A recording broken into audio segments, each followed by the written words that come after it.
সাবেক পরিকল্পনা মন্ত্রী মান্নানকে আপনি সুনামগঞ্জের গ্রামে থেকে গ্রেফতার করলেন, কিন্তু শেখ পরিবারের কাউকে এখন আপনি গ্রেফতার করতে পারেননি। প্রধান অভিযুক্ত ব্যক্তিবর্গ ওবায়দুল কাদেরের মতো ব্যক্তি বা স্বরাষ্ট্রমন্ত্রী কামালের মতো ব্যক্তিকে আমরা কিন্তু প্রতিবেশী দেশে চলে গেছেন বলে শুনছি গতকাল। জনাব আশরাফ স্যার, আপনি কি আসলে মনে করেন যে এটা তো স্পষ্ট যে এই সরকার বলতে যদি আমরা বুঝি যে তারা 8ই আগস্ট এসছে, তার আগে যদি আমরা এটাকে সেনা সমর্থিত সরকার বলে বর্তমান সেনা প্রধানের একটা গুরুত্বপূর্ণ ভূমিকা রয়েছে এই সরকার গঠনে এবং সরকার পরিচালনায় সাহায্য করতে, সেরকম যদি বুঝি, তাহলে শেখ হাসিনা থেকে শুরু করে আওয়ামী লীগের অন্য লোকরা যাতে নিরাপদে থাকতে পারেন সেটা দিয়ে কি তাদের একটা বড় ভূমিকা আছে? অর্থাৎ শেখ হাসিনাকে দেশের বাইরে যেতে দেওয়াটাই আসলে সেই সময় সবচেয়ে ভালো অপশন ছিল কিনা, এবং তাদের কাছে যারা আশ্রয় ছিল অর্থাৎ সেনাবাহিনীর কাছে যারা আশ্রয় ছিল তাদেরকে নাম প্রকাশ না করা বা তাদের কাউকে কাউকে ছেড়ে দেওয়া, পালাতে দেওয়া, সেটি একটি ভালো অপশন ছিল কিনা? আপনার কাছে কি মনে হয়? প্রশ্নটি যেহেতু উঠলো সেহেতু আপনার কাছে একটু। দেখুন, আমি 5ই আগস্ট থেকে এই প্রশ্নটি তুলছি এবং আমি এখনো এর কোনো উত্তর পাইনি। প্রথম কথা হচ্ছে যে আমি বলছি যে 5ই আগস্ট থেকে পরবর্তী 72 ঘন্টা বাংলাদেশ কিভাবে চলেছে, যেটা প্রফেসর ইউনূসের সরকার শপথ নেওয়ার আগে সিদ্ধান্তগুলো কে নিয়েছে, কারা নিয়েছে, কিভাবে নিয়েছে, আমরা যদি আগামীতে নিশ্চয়ই জানতে পারবো। প্রথম কথা হচ্ছে যে আপনি আপনার যে ফ্যাসিজম বা গণহত্যার প্রধান আসামি হচ্ছে শেখ হাসিনা।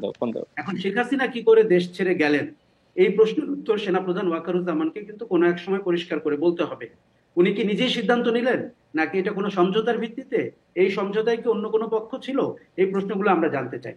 তার চেয়ে শকিং হচ্ছে উনি নিজেই বললেন যে সেনা ছাউনিতে 632 জন ছিল।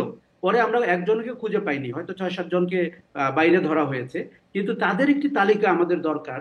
কেননা আপনি যেরকম শাসনটি আমরা দেখেছি, ফ্যাসিজম অথবা গণহত্যা অথবা যেভাবে স্বৈরাচারী আচরণ দেখেছি, মানুষ কিন্তু শান্তি পাবে না যদি তাদেরকে আপনি দৃষ্টান্তমূলক শাস্তি না দেন। ধরেন, খুব শকিং হচ্ছে সাবেক পরিকল্পনা মন্ত্রী মান্নানকে আপনি সুনামগঞ্জের গ্রামে থেকে গ্রেফতার করলেন, কিন্তু শেখ পরিবারের কাউকে এখন আপনি গ্রেফতার করতে পারেননি। প্রধান অভিযুক্ত ব্যক্তিবর্গ ওবায়দুল কাদেরের মতো ব্যক্তি বা স্বরাষ্ট্রমন্ত্রী কামালের মতো ব্যক্তিকে আমরা কিন্তু প্রতিবেশী দেশে চলে গেছেন বলে শুনছি। গতকালকে শুনলাম উনি একটি ইকো পার্কে ঘোরাঘুরি করছেন। তার মানে হচ্ছে যে গণহত্যার রেশ কিন্তু এখনো 2 মাস পুরোয়নি। আপনি যদি এখনই এই ধরনের অভিযুক্ত ব্যক্তিদেরকে কোনো সমঝোতার ভিত্তিতে অথবা আপনার একক সিদ্ধান্তে অথবা সেনাবাহিনীর সিদ্ধান্তে আপনি যদি পার করে দিয়ে থাকেন, আমার কাছে মনে হয়েছে যে এটি অবশ্যই একটি অপশন ছিল। কারণ গণভবনে শেখ হাসিনা থাকলে তার হয়তো ওই দিন, আমি তো গণভবনে গিয়েছিলাম বিকালের দিকে, আমার মনে হয়েছে তার হয়তো নির্ঘাত মৃত্যু হতো। এটি সেনাবাহিনী হয়তো বুঝতে পেরেছিল না, কিন্তু আশা ভাই, আপনার কাছে এটিও মনে হয় না যে তিনি যদি চাইতেন তার তার যে এসএসএফ বাহিনী ছিল, তার যে অন্য বাহিনী ছিল, তিনি চাইলে আসলে গোলাগুলি করে আরো অনেক মানুষ মেরে সেখানে উনি নিরাপদে থাকতে পারতেন বা আর একটু ভালোভাবে এক্সিট নিতে পারতেন, যেটা তিনি চান নাই? এরকম কি মনে হয়? কেউ কেউ তো এরকম বলতে চেষ্টা করছেন। আমার মনে হয়, আমি আপনার সাথে আমি একমত। আমার মনে হয় 4 তারিখেও আমি বলেছিলাম উনি হয়তো আরো 7 দিন থাকতে চাইবেন।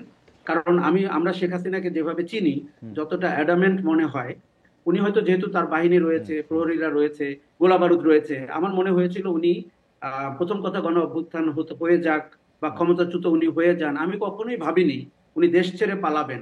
আমার মনে হয়েছিল উনি শেখের বেটি হিসাবে যেমনটি নিজেকে উপস্থাপন করতেন, উনি দেশের ভেতরেই অবস্থান করবেন। কিন্তু আমার মনে হয়েছিল আরো 7-10 দিন উনি এই আক্রমণ অব্যাহত রাখবেন এবং আরো হয়তো 1000-2-1-5 মানুষ মারা যাবে।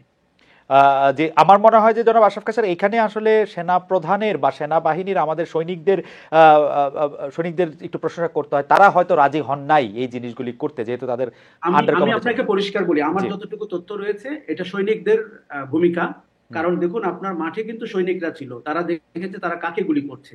আপনি যদি শ্রেণীগত ভাবেও দেখেন, কারণ একজন সৈনিক কোন ব্যাকগ্রাউন্ড থেকে আসে, তারা কিন্তু বন্দুক ঘুরিয়েছে।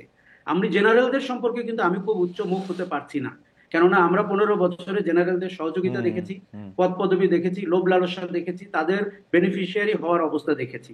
কাজেই ওয়াকারুজ্জামান এক ধরনের প্রশংসা তো আমাদের থেকে পান যে উনি একটা রক্তপাতহীন সমাধানের দিকে গেছেন। কিন্তু এটিও তো সত্যি যে উনি তার আত্মীয় এবং তাকে উনি নিরাপদে ভারতে পৌঁছে দেওয়ার ব্যবস্থা করেছেন। শুধু তাকেই না, তার পরিষদ বর্গকেও উনি ভারতে হয়তো পৌঁছে দেওয়ার ব্যবস্থা করেছেন। যদি এটা তিনি না করতেন, আরো সাংঘাতিক রক্তপাতের মধ্যে দিয়ে যেতে হতো না? এক ধরনের গৃহযুদ্ধ লাগার সম্ভাবনা ছিল না? কারণ অবশ্যই যেতে হতো, এবং আপনি ঢাকার রাজপথে অনেক দেহ পড়ে থাকতে দেখতেন, মৃতদেহ পড়ে থাকতে দেখতেন। আমাদের কারোরই মনে হয়নি ওটি খুব ভালো অপশন ছিল। কিন্তু যেই জায়গাটিতে আমি থামতে চাই সেটি হচ্ছে, আপনি যদি দৃষ্টান্তমূলক বিচার না করতে পারেন, প্রতিটি হত্যার এবং তাহলে কিন্তু এই যাদের স্বজন হারিয়েছে তারা কিন্তু শান্তি পাবে না। যেমন মির্জা ফখরুলের আগের বক্তব্যের ব্যাপারে আমি একটা কথা বলি, পৃথিবীর কোথাও ফ্যাসিজম অথবা স্বৈরাচারী শাসককে ঠিক 2-3 বছরের মধ্যে পুনর্বাসনের সুযোগ দেওয়া হয় না। আপনি ইউরোপের দিকে তাকান, কেননা শাসনটির যেরকম টক্সিক হয়, আপনি অন্তত কিছুদিন তাকে দূরে না রাখলে তারও একটা রিয়েলাইজেশন হওয়া কিন্তু কঠিন। আশরাফ ভাই, আপনাকে ধন্যবাদ।